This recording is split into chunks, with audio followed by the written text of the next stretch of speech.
Okay, so here we have the CyberPower 1500 VA UPS, Universal Power Supply, battery backup, whatever you want to call it. And the other day as I was just working at my desk, all of a sudden I heard a beep. I looked down and the blue screen, it was just all solid blue and just blinking. And yeah, I know I still have this. Take that off. I've had this for, man, it's probably been at least 8 years, maybe 10 years. It's been a really long time that I've had this. So I was expecting the batteries to go bad at some point anytime. And when I went and looked online for flashing blue LED on this, that's exactly what I found people saying, is that just means the batteries are dead. Because there was no message or anything. It was just blue flashing.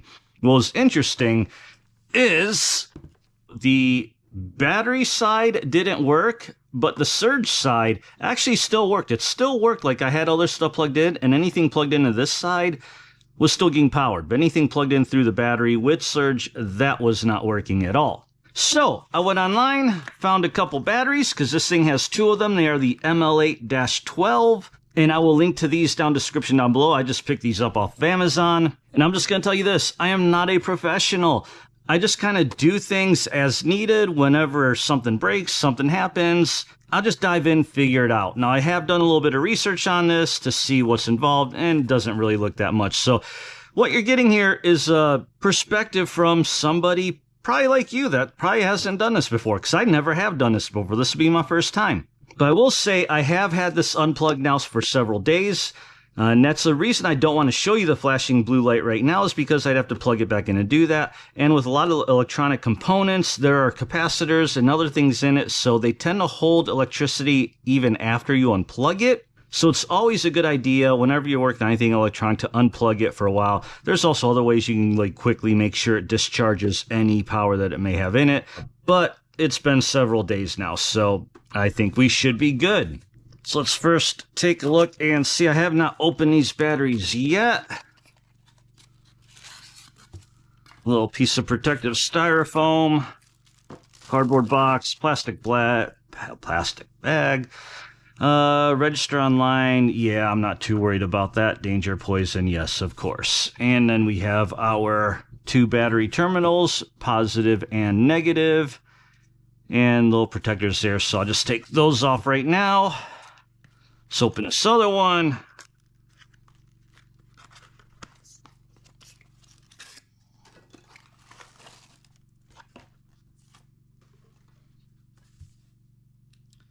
Same thing.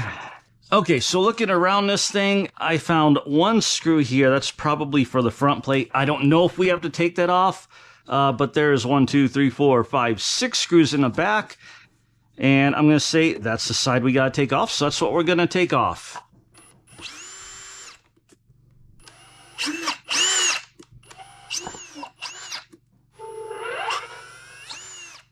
Okay, those screws off.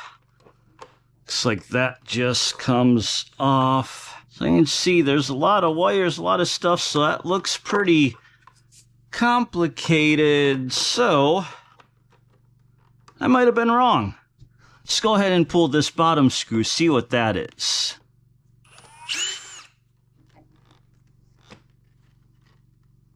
Yeah, so see, that's what I'm talking about. I don't know what I'm doing. It's actually this front panel bottom screw. Then once you have this screw off, you just slide this front panel down, lift it up, and here are the batteries. And just pull this straight. Actually, looks like we're going to have to... Yeah, let's disconnect this, and notice black, black, red, red. There we go. Those are kind of tight. All right, now let's pull this out. That's just going to sit on the side while we take care of this. Now these batteries, there's a little frame in here, and they are actually like one is upside down. So they're actually kind of mounted like this. So first thing, unwrap them. And you can reuse this. It's kind of just a sticky, hard plastic.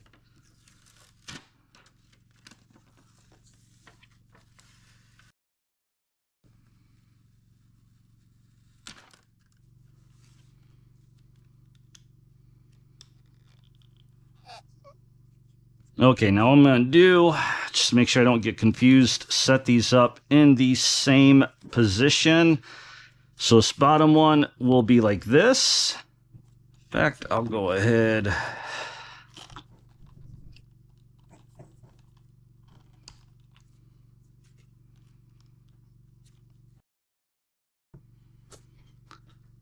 Put the bad one aside. Okay, and that looks like that's just stuck on. Okay, so the other battery is this direction. Because if you can see, there's the tabs, and these two are plugged in there. So, gotta remember this light blue went to this one.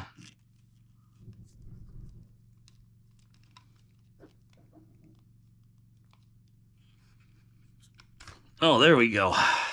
This one did not really want to come off. And I kind of use the case because I don't want to really take these out. I want to make sure I get it all the right way. And it was like this. Plug that one in. And yeah, this one was this way. Okay, so these two are plugged in. I'm going to kind of just slide this case back over until it's even. Okay, make sure that red is back like this. These, again, go to this. Okay, yeah. And then it was like this, because this goes to this, that to this one.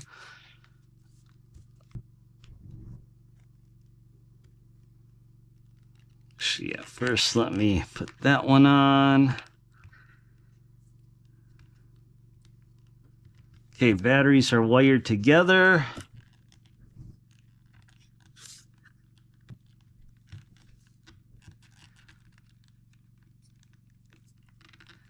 Now that somewhat hard part is getting all the wires back in. Okay. That stack is like that. So now let's go ahead and throw that back on.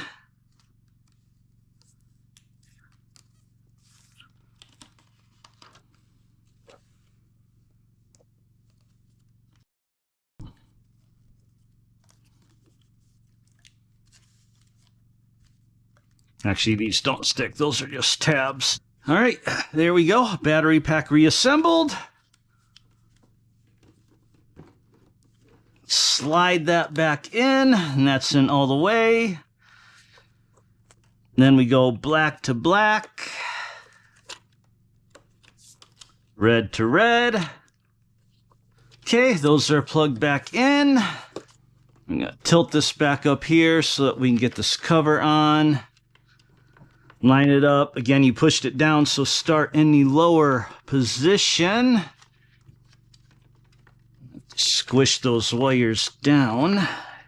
Feel like it's hitting something here. There we go. Flush. Push up. And there we go.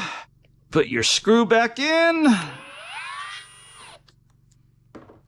And you should be done. So now all we gotta do is test it out. All right, we're plugged in. Let's see what happens. Solid blue, beep. Everything's good. Battery capacity at full. Looks like it's running all of its checks right now. Says normal, so there we go.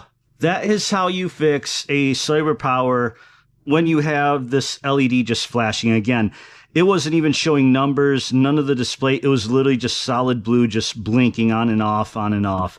And yeah, pretty easy. And these batteries aren't too expensive. A whole lot cheaper than replacing a whole unit, especially when it's been working awesome for me for years and years and years. So with that, hope this video helped. Throw me a thumbs up, comment if you got anything to say. And if you're interested in seeing any more how-tos or just seeing me go through life and doing things and tackling jobs and things like that as they come along, go ahead and throw me a subscribe. And I'll see you in the next one.